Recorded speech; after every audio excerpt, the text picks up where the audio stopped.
Good evening and welcome to your primetime news at 7, read to you by Salima Shimwe-Fileni. Leading tonight's bulletin, the Namibia National Students Organization, NANSO, has given the Ministry of Education, Arts and Culture a 7-day notice to respond to their demands regarding the suspension of all teachers facing allegations of sexual misconduct against school learners. The demands were made during a protest held at the Yanmoor Secondary School on Monday, where a teacher is alleged to have raped and sodomized a learner. This letter encouraging others to come forward to expose the depravity of this man. NANSO's Vice President Gregory Marty, in an interview with Nampa at the protest, said the student body, through its legal representation, has written a letter to the Ministry of Education, Arts and Culture demanding the suspension of all teachers who have been accused of raping, impregnating and being involved in sexual or romantic relations with learners, pending a disciplinary hearing. Poverty situations, are they vulnerable to the teachers? Should they be vulnerable to sexual acts? Why must I use my body as a woman? Why must I use my body as a boy? Why must I be molested for me to progress? Why? Honestly, why? Why? Why? Why? Why? Why? Why? Why? Why? Why? Why? Why? Why? Why? Why? Why? NANSO has also demanded the deployment of the Gender-Based Violence Unit and social workers to Yanmoor Secondary School and any other school where such allegations have been lodged. City of Windhoek Deputy Mayor Clementia Hannases was also present at the protest. However, the enraged protesters refused to listen to a statement, claiming that they were not there to listen to speeches. In her statement, which she delivered to the learners of Yanmoor after the Namibian police officers had removed the protesters from the school premises, Hannases pleaded with the learners to remain calm and allow the law to take its course in the matter. Nearly 500 people in the Kavango West region's Kapako constituency, whose homesteads are flooded after heavy rains in the area, will be moved to higher ground soon. Kapako constituency councillor Johannes Korondo told Namibia Press Agency on Sunday, although it had not rained for 3 days, homesteads in the villages of Sikondo, Nakazaza and Mafugu were still underwater.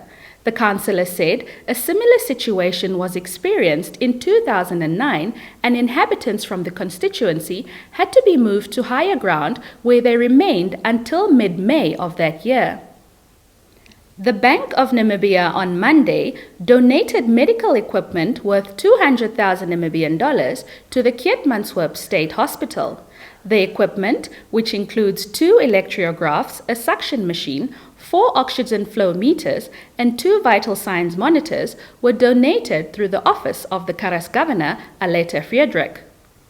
Speaking at the handing over ceremony, Friedrich said, humanitarianism does not have boundaries. She said, while countries and people may be rich or poor, each person's right to basic health service should be equally guaranteed, adding that such demands can only be satisfied through adequate resources, supply, and accessibility to services for every citizen in need.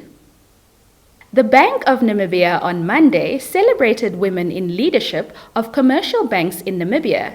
Speaking at the event, the bank's governor, Johannes Gavagap, said 4 of the 5 commercial banks in Namibia are now headed by women, making Namibia a leader on the continent in this regard.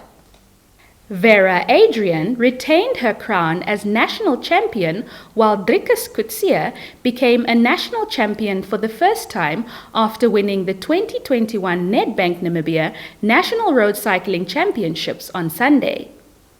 Our sports reporter, Hesron Kapanga, compiled this report. The race saw riders cycling to Ellessenheim Bridge along the Western Bypass on the A1 road en route to Okahanja and back to Karen Park for the finish line. The elite men category saw riders cycling 150 kilometers, while the elite women completed a 116-kilometer course. Coetzee, who on Friday retained his individual time trial for the 4th consecutive time, broke away from the peloton during the last lap of the race and created a gap of over 2 minutes when he crossed the line to be crowned national champion. He beat the 2019 African Games mountain bike champion Tristan de Lange, who came behind with a chasing pack.